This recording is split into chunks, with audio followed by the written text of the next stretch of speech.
kind of sloppy. Oh.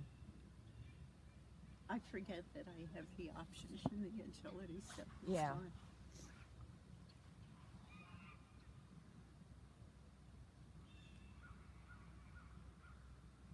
See, what Janet described sounds to me like it would be very frustrating for the dog. And if she's flanky, maybe that's why that she's flipping back and forth, that she doesn't get to get a hold of it. Maybe. I don't know.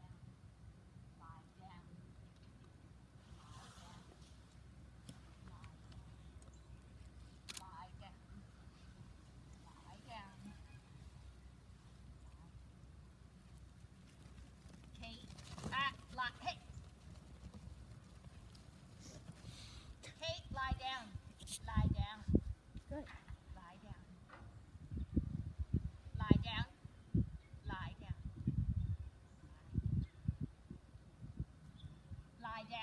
She's squared off.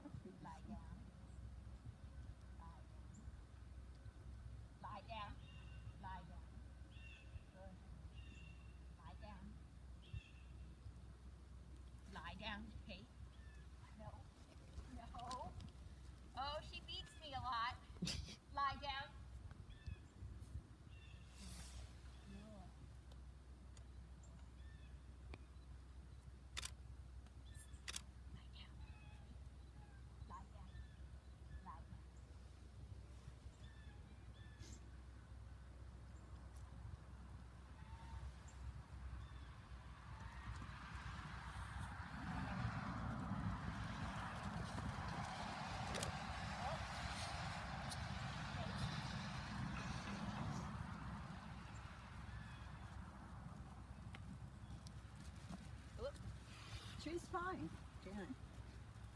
As long as you can stay on your feet, she's good. Yeah. See if she'll stop for you. Kate. Lie down.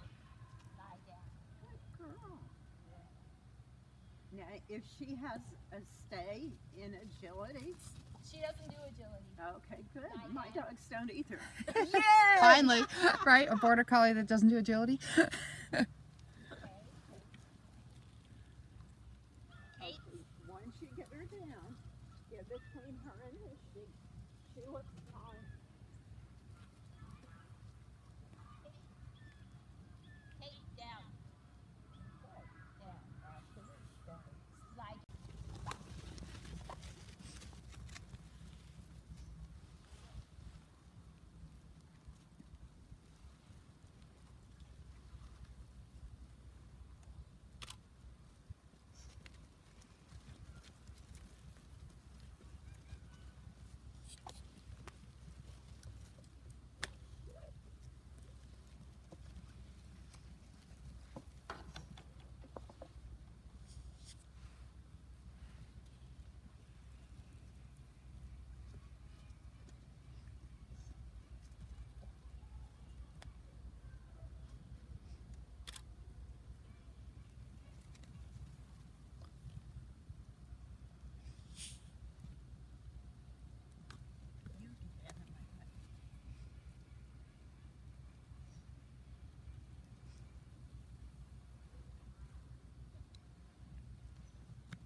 See what I mean? Race car, no brakes.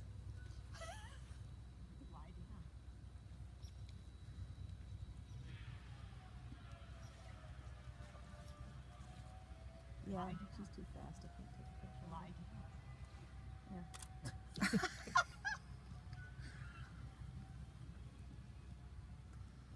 Ooh.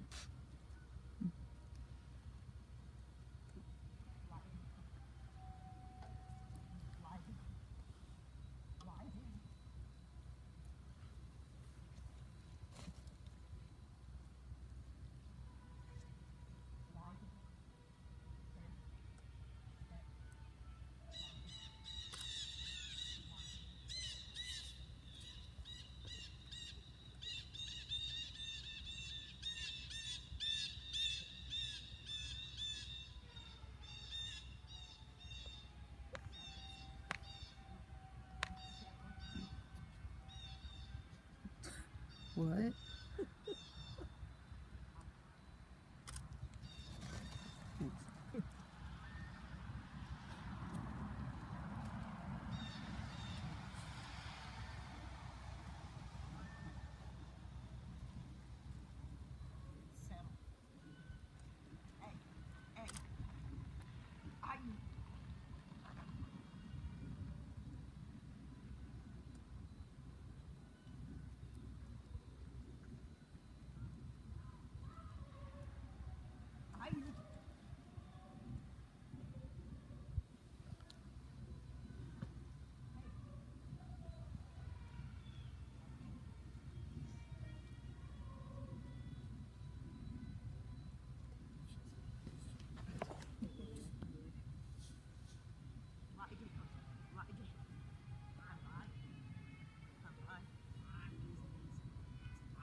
You better listen.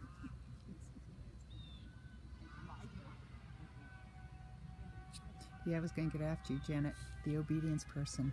Lie down, lie down. Lie down, lie down. It's a double command every time. And then even when she's down, you go, lie down. I'm thinking, is that a good lie down? Does that mean good? Or does that mean you need to stay there? I was told if you give a harsh lie down to obtain the physical compliance, you should, once the dog is down, you should follow it with a soft one. Not, Do they ever follow it with a good? no. Oh. Because it's too often when you say good dog, the dogs, the brain flips out of working mode into, you have to have a good dog. Yeah, but then that means your lie down's not fully there if they break out. Probably, if you want them to know that just because you give a word of praise, it's not Right. a release. Right. Which, yeah. I mean, I have to do things differently when I'm holding than I do individually. Yeah, and again, with a collie, we need to praise during herding, you know? Kate really responds to a word of praise in the right place. Does she? First one I've ever heard that actually tells you, oh, good. Well, Colleen will say it, and then my dogs turn and look at her, so that like annoys me. Well, I have a who doesn't bother Carol because the first time she did it, Kate took her eyes off the sheep and looked at her and cocked her head like, what? What language is that? Oh, cheater. And Brooks is back in the conversation with Lie down. Lie down. Lie down. Lie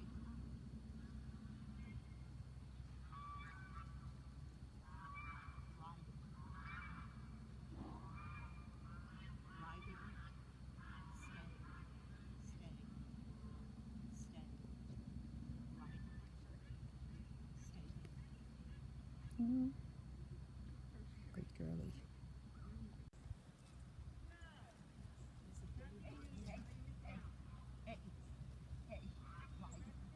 Yeah, well, we don't have any shows around us. Not until next weekend. I was trying to get one like on a free weekend, going, oh good, I could do one that's not mine. And I was down in Maryland last weekend to hit one. All right, there you can get pictures. Oh.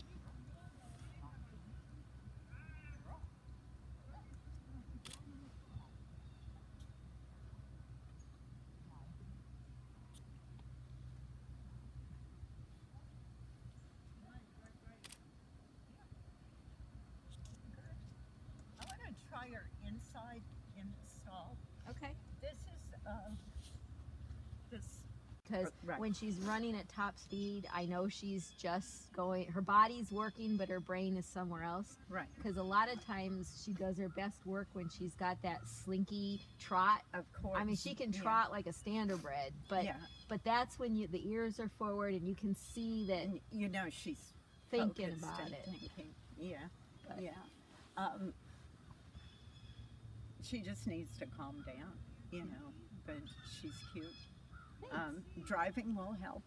Yep. You know, because you can make her. You Yep. know, you need to get her into a situation where she understands the contingency. Mhm. If you do it my way, then you get to work your sheep. If you're flying around silly, then you don't get your sheep, and this isn't going to work out for any of us. In a situation like when she's trying to outrun me, there's nothing much you can do because you're not going to be able to catch her. You just have to get into her head. Now, maybe the sound of the whip made her over the top, because sometimes that does, and sometimes it'll happen with the Desi as well, you know. But she's got to give to you, Right. you know, and it's just plain and simple. There's nothing else you can do. And it's great that she's keen, and she's not a quitter, but she's got to think. Yeah. You know? And a plain shaker might work because they respond to that differently than this thing. Sometimes, you know, just what Yeah. Linda was going to bring. It's easier to control Yeah, Yeah. so that exactly. you don't accidentally get the Exactly. noise in my as in much. my own backyard, a couple times I've taken one of those plastic grocery bags in my pocket, Right. and I can whip that out and like snap it and then shove it back in my pocket before she even knows. And that It sometimes, gets her attention. yeah, it gets her um, attention. but yeah, But so my question, none of my business, but no, yeah, not my issue. But yeah. is that something you would do, like every time you take her out and train, you would use something to get her thinking, and then after a few weeks or whatever, you'd try maybe without it, or do you Well, only you bring it can- out when it falls apart? What I like about the whip is that you can fade it to a stick. Okay, Because you can go to a trial with a stock stick, right. and you can even, I mean, I've seen people tape them together so you have the little lash on the end of the stock stick, but you have the visual of the white stick, Yeah. and the dog will respect it. Some dogs would respect just the stick, you know, also. But I would do, Gunner, I've never used anything on her. Literally have never had a whip in my hand or a shaker or anything. Every time Desi comes, we try something different. And they're just all individuals. Yeah. But I would, if you don't need it or it causes either the dog to shut down or be over the top, then I would definitely rethink it. And the man I trained with from Scotland makes them respond to a lunch whip. Mm-hmm. And he actually had, one of my dogs was going to bite him, and so, you know, he's old school. He was going to string the dog up. Yeah. And I told him, no, you can't do that because the dog isn't worth training if we have to do this. Right, And I grabbed right. my dog and ran, you know, Yeah. knowing that I would aggravate him, you know, by saying that. But I'm not into hanging dogs to Right. make them respond to a whip. And that's what he would have done, or he would have smacked her around with it, and then she'd say, okay, I'm not so anxious to bite the whip, then, you know. But what I tend to do is just change the weapon, and they get desensitized to it, and Yeah. they don't care anymore. But basically, I want my dogs to respond to me. Mm-hmm. The shaker gives me muscle, and I actually have a puppy that I took in that stall, and I took this thing, and every single time he came in to bite, I wailed a sheep on the butt, and I never had to hit him. Yeah. But he was destructive, Yeah. you know, and I couldn't do anything with him in the round pen because he'd just latch on, and I wasn't even strong enough to pull him off the sheep. And now he's good. He'll stop for me. I'm not working them in big areas, but Yeah. we made progress, you know. Okay. So you just have to see what works. Yep. I think she responded to the whip. Maybe it made her over the top. I don't know. It was You know, hard 'cause I- because I could see her She got trying harder to beat you. yeah, she got more and more wound up.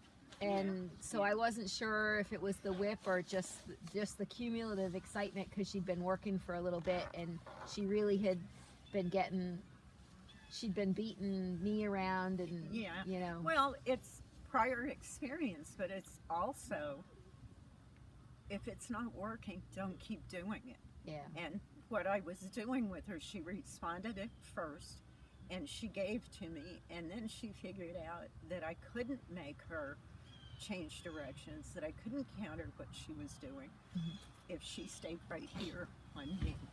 Yeah. So I couldn't get here to make her change directions. And, you know, I'm the first one to admit she's more athletic and smarter than I am. So Me we too. have to go back and think of some way to trick her, Okay. you know. And it might be the kind of dog she is. She might have gotten what we call nerved up Mhm. by the sound or the situation or this kind of sheep or whatever, you know, working for somebody else.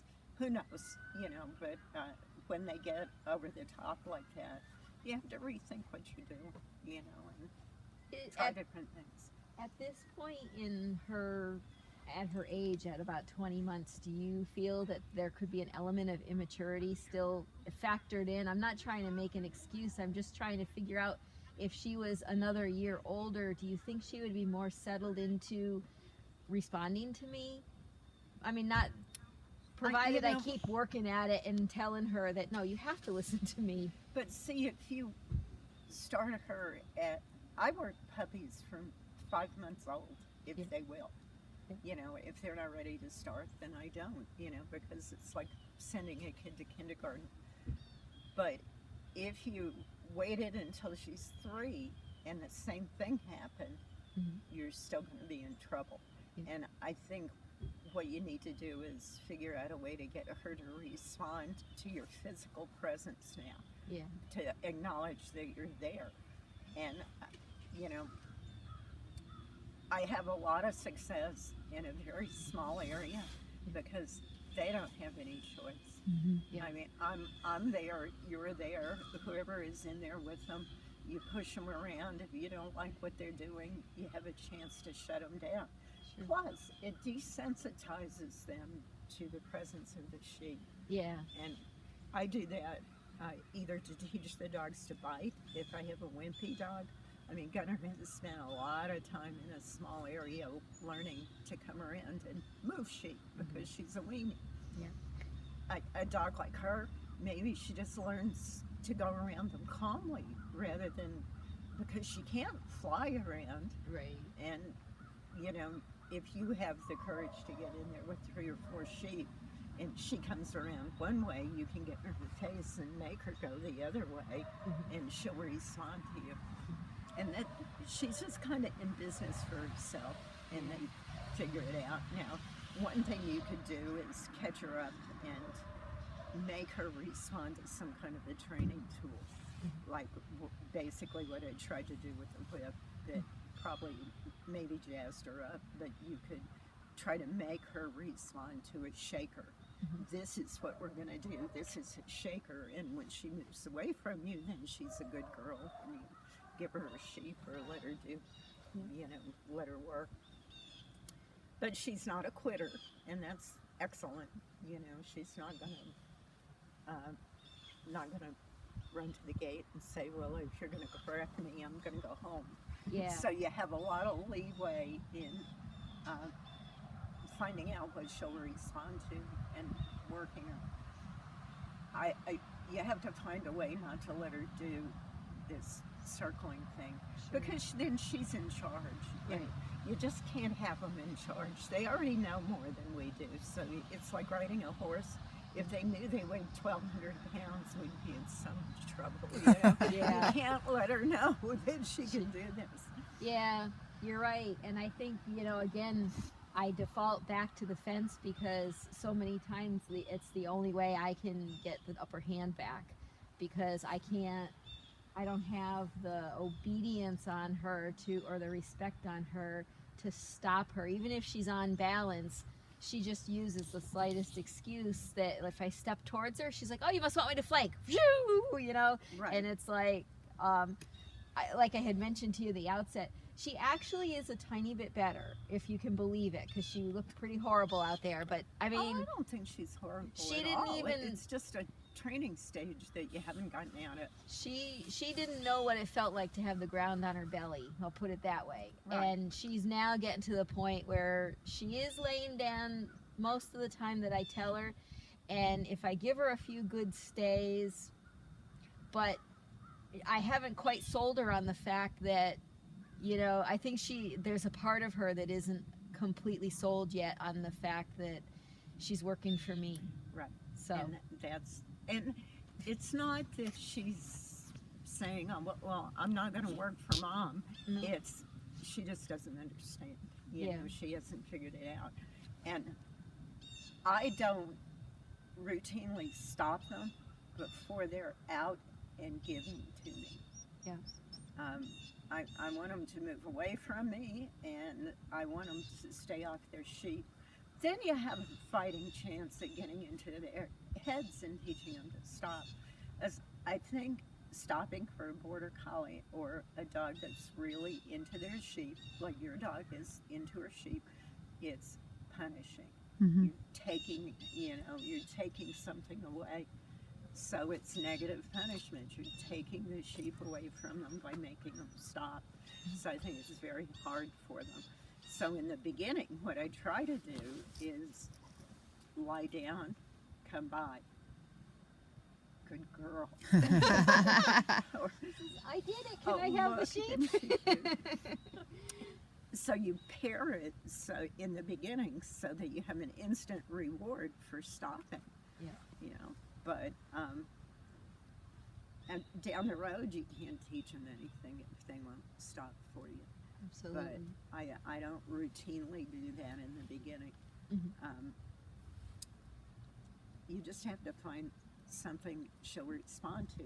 Now, I'm thinking she probably would be better in the round pen too, because you can get to her better, get into her head better.